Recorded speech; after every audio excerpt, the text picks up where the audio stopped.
Hello everyone, it's me, Andrea, and I'm so glad that you joined me today. Don't forget to like and subscribe to my channel so you don't miss a beat on all my new videos. We've now been uploading 2 videos a week, so you don't want to miss it. And we've started a new book. So this is our book, The Biggest Story, How the Snake Crusher Brings Us Back to the Garden. And it has this beautiful color scheme and all this beautiful art. So if you haven't read chapter 1 and 2, go check out my other videos labeled chapter 1 and chapter 2, and it'll say TBS for the biggest story. Okay, so we're on to chapter 3. Ooh, so beautiful.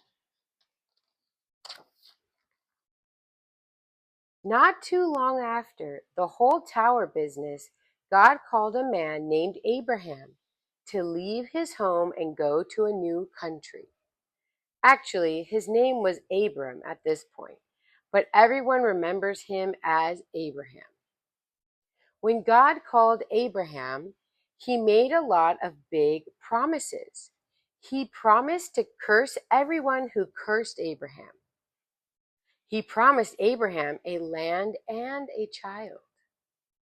God promised that Abraham would be the father of a great nation and that all nations would be blessed through him. Pretty much all the blessing that God wanted to give Adam and Eve, he promised to Abraham. And the best part, this time, God was going to do everything himself to make sure Abraham got his blessing. Wow. So remember, Adam and Eve got cursed and had to leave the garden. And then their son died, and then there was Noah's Ark, and then the Tower of Babel. Ay, ay, ay, so much has happened. But now we're on to Abraham. Wow, look at this beautiful colors. You might think that God wanted to bless Abraham because he was such a swell guy. But Abraham didn't know God at all when God called him. And even after he got the call and all these promises, Abraham could still be a liar and a bit of a scaredy cat sometimes.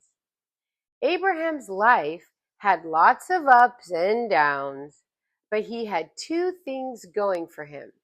The only 2 things, it turns out, that really matter. God's promise to bless him and Abraham's belief in God's promise. That's all Abraham had, which was a good deal because it was all he needed.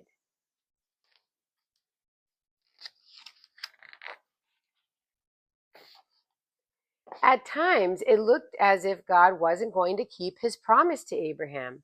For one thing, it was about 100 years before Abraham and his wife Sarah, who used to be called Sarai, had a baby named Isaac, who thankfully was also called Isaac.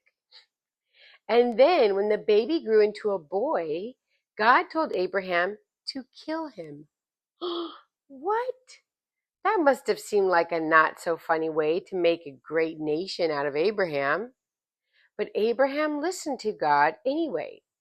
And at the last second, God gave Abraham a ram to sacrifice instead of his beloved son. It was God's way of saying, I'll take care of the rescuing. Just trust me.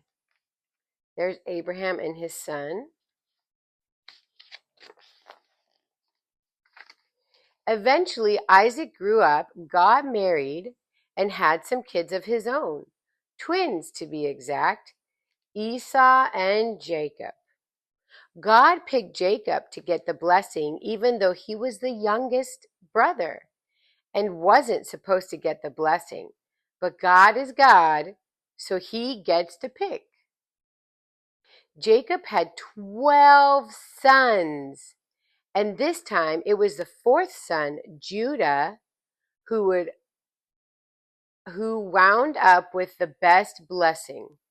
Jacob told Judah that a lion of a leader would come from his family. Let's see, 1, 2, 3, 4. So this must be Judah. But he had 12 sons total. Can you imagine having 12 sons? And the Bible says that he also had a few daughters too. So many children. That's awesome.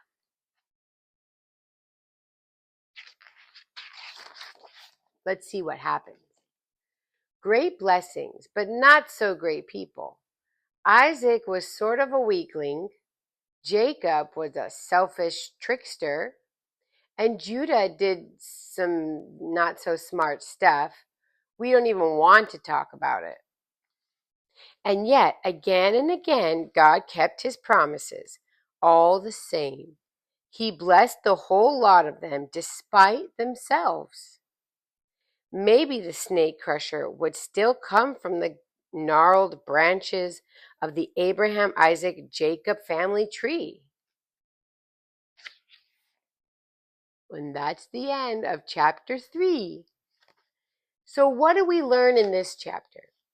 I think we learn that no matter the people, God can still use you for his purposes, which is such a relief because even though we try hard to be very good, we still mess up sometimes. And it's okay because God gives us grace. As long as we try our best to serve the Lord and to love him, he'll do the rest. And his promises always reign true, and they always happen. Not one promise that God has made has not come to pass. So, I hope you have a great day.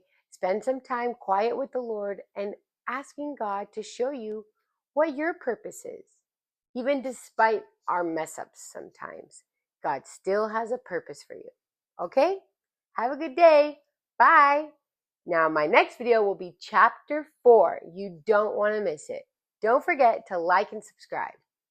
Bye.